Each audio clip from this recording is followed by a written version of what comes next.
आज हम पढ़ेंगे BSc part 3 solution and colligative properties में depression of freezing point, cryoscopic, relationship between latent heat of fusion and molar depression constant, and determination of molecular weight by depression of freezing point.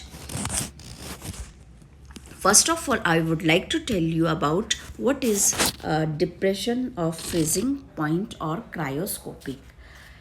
Cryoscopic या depression in freezing point किसी द्रव का हिमांक वह ताप है जिस पर पदार्थ की ठोस तथा द्रव दोनों अवस्थाओं का वाष्प दाब समान होता है, अर्थात इस ताप पर पदार्थ जमकर ठोस हो जाता है। जब किसी अवाष्पशील पदार्थ को किसी विलायक में घोला जाता है तो विलयन का जो वाष्प दाब है शुद्ध विलायक के वाष्प दाब से कम हो जाता है। उसी प्रकार से अगर हम किसी शुद्ध विलायक का हिमांक ज्ञात करें एवं उस विलायक में किसी अवाष्पशील पदार्थ को घोलकर उसका हिमांक ज्ञात करें तो जो उसके फ्रीजिंग पॉइंट में जो कमी आती है वह डिप्रेशन ऑफ फ्रीजिंग पॉइंट कहलाता है। It's a colligative properties. यदि हम एक विलायक तथा दो भिन्न भिन्न सांद्रता के विलायकों के वाष्पदाब तथा ताप में आरेख खींचें तो एलिवेशन इन बॉइलिंग पॉइंट की तरह हमें ग्राफ प्राप्त होते हैं। जैसा कि चित्र में के अनुसार शुद्ध विलायक तथा सांद्रता 1 और 2 के जो वाष्पदाब वक्र हैं उसमें 3 बिंदु x, y, z जो कि आपके सब्लिमेशन कर्व के बिंदु होते हैं, इनके लंबवत हम अगर टेम्परेचर Tf, T1, T2 लेते हैं और जो क्रमशः आपके फ्रीजिंग पॉइंट है सॉल्वेंट सॉल्यूशन 1 और सॉल्यूशन 2 के, और इन टेम्परेचर के अगेंस्ट हम अगर वेपर प्रेशर लेते हैं जो क्रमशः P, P1 तथा P2 हमें प्राप्त होते हैं।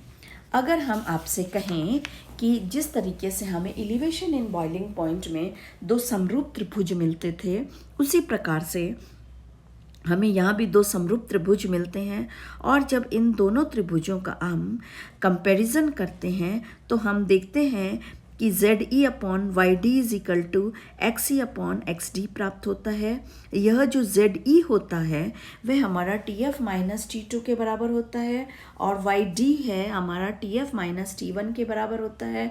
इसी अकॉर्डिंग XE हमारा P minus P2 and XD P minus P1 के बराबर होता है, और दिस TF माइनस T2 को हम डेल T2 और TF माइनस T1 को हम डेल T1 भी लिख सकते हैं, और इसी तरह से P माइनस P2 को हम डेल P2 और P माइनस P1 को हम डेल P1 लिख सकते हैं। और जनरलाइज्ड रेट इक्वेशन हम del TF is proportional to del P लिख सकते हैं। जिस तरीके से हमने एलिवेशन इन बॉइलिंग पॉइंट में आपको कहा था कि elevation in boiling point is proportional to the vapour pressure of solvent and solution. तो इस तरह से यह प्रूफ होता है कि depression in freezing point is also a colligative properties. यहाँ हम राउल्ट का अगर नियम यूज़ करते हैं एलिवेशन इन बॉइलिंग पॉइंट की तरह तो आप लिख सकते हैं P minus P S upon P is equal to small n upon capital N, या you may write it as del P upon P is equal to small w upon small m into capital M upon capital W, या generalize del P is equal to P into small w upon small m into capital M upon capital W। और अभी आपको हमने बताया था this del TF is proportional to del P, so we may write it as del TF is proportional to P into small w upon small m into capital M upon capital W, and इसे बराबर करने के लिए हम एक constant small k use करते हैं। Small k एक प्रोपोर्शनैलिटी कांस्टेंट है। इसे हम शुद्ध विलायक का अगर हम यहाँ पर जो हमने अणुभार लिया है वह कैपिटल M है, हिमांक पर वाष्प दाब P स्थिर होता है तथा K भी एक कांस्टेंट है। इन सब कांस्टेंट को हम कैपिटल K से रिप्लेस कर सकते हैं और del TF is equal to capital K into small w upon small m into capital W लिख सकते हैं। जो कि हमारा नया कांस्टेंट है उसे हम डिप्रेशन कांस्टेंट या फ्रीजिंग पॉइंट कांस्टेंट भी कहते हैं।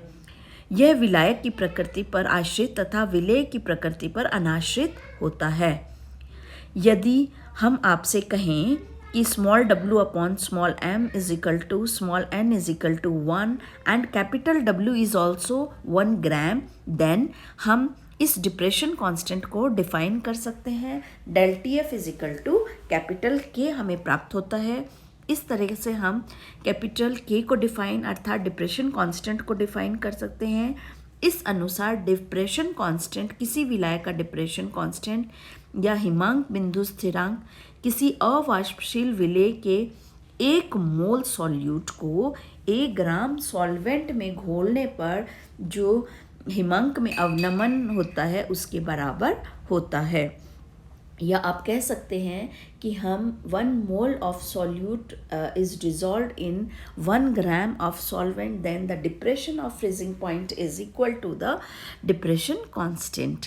लेकिन आप सभी को पता है, जिस तरीके से हमने आपको बताया था कि एलिवेशन इन बॉइलिंग पॉइंट में भी सैद्धांतिक रूप से 1 मोल सॉल्यूट को 1 ग्राम सॉल्वेंट में घोलना आसान नहीं होता है। So we have to use the concentration term in molal concentration term या in molality. Concentration will be taken in molality. So इस डिप्रेशन कांस्टेंट को हम कहेंगे molal depression constant KF।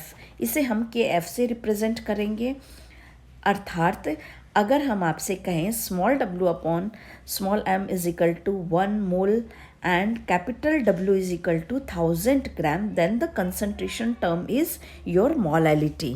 Then this del TF is equal to capital K upon 1000 is equal to KF। अर्थात आप molar depression constant को इस तरह से डिफाइन कर सकते हैं कि 1 मोल सॉल्वेंट को सॉल्यूट को 1000 ग्राम सॉल्वेंट में घोलने पर जो डिप्रेशन इन फ्रीजिंग पॉइंट होता है वह मोलर डिप्रेशन कांस्टेंट कहलाता है। मोलर डिप्रेशन कांस्टेंट KF को हम degree centigrade kilogram mole inverse इसका यूनिट होता है। इस तरह से हम इस इक्वेशन को del TF is equal to 1000 into KF into small w upon small m into capital W लिख सकते हैं। और इस इक्वेशन की सहायता से हम किसी दिए गए सॉल्यूट का मॉलिक्यूलर वेट भी ज्ञात कर सकते हैं। और यहाँ हमारी कंसंट्रेशन टर्म मोलैलिटी है, so this del TF is equal to KF into molality भी हम लिख सकते हैं। According to elevation in boiling point, we will show here the relationship between latent heat of fusion and molar depression constant. According to the want of thermodynamic equation, all of you know that this KF is equal to RTF square upon 1000 into LF होता है। जिस तरीके से हमने elevation in boiling point में want of equation को use करते हुए थर्मोडायनामिकली डिराइव किया था, उसी तरह से हम यहाँ पर जो हमारा टेम्परेचर है एलिवेशन टेम्परेचर ने यूज़ करके डिप्रेशन टेम्परेचर या हिमांक का मान ज्ञान लेंगे। और KF is equal to RTF square upon 1000 into LF, and this LF is the latent heat of fusion of your solvent. So हम सभी को पता है गैस कांस्टेंट है, यह 2 कैलोरीज के आसपास होता है, इसलिए यह equation KF is equal to 0.002 into TF square upon LF भी लिख सकते हैं। जिस तरीके से हमने मोलर एलिवेशन कांस्टेंट वाटर के लिए कैलकुलेट किया था, इसी तरीके से हम मोलर डिप्रेशन कांस्टेंट का मान भी वाटर के लिए कैलकुलेट कर सकते हैं। आप सभी को पता है वाटर के लिए जो TF का मान है 0 डिग्री सेंटीग्रेड या 273 केल्विन होता है, और जो LF का वैल्यू है वो 80 कैलोरीज होता है। तो यह जो मान है हम इस इक्वेशन में लिखेंगे तो हमें जो KF का मान 1.856 के आसपास प्राप्त होता है। यह हमारा वाटर सॉल्वेंट के लिए KF का मान होता है। वाटर के लिए मोलर डिप्रेशन कांस्टेंट का मान होता है।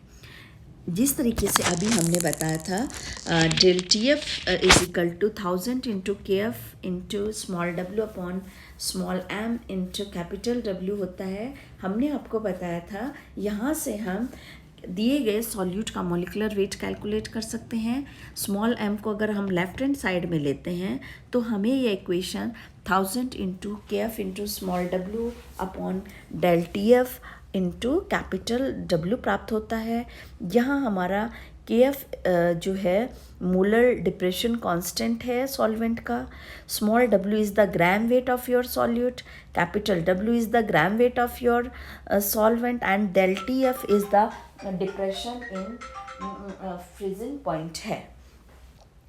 तो इस तरह से हम मॉलिक्यूलर वेट का मान ज्ञात कर सकते हैं। जो भी हमारा सॉल्यूट है उसके लिए हम मॉलिक्यूलर वेट का मान ज्ञात कर सकते हैं।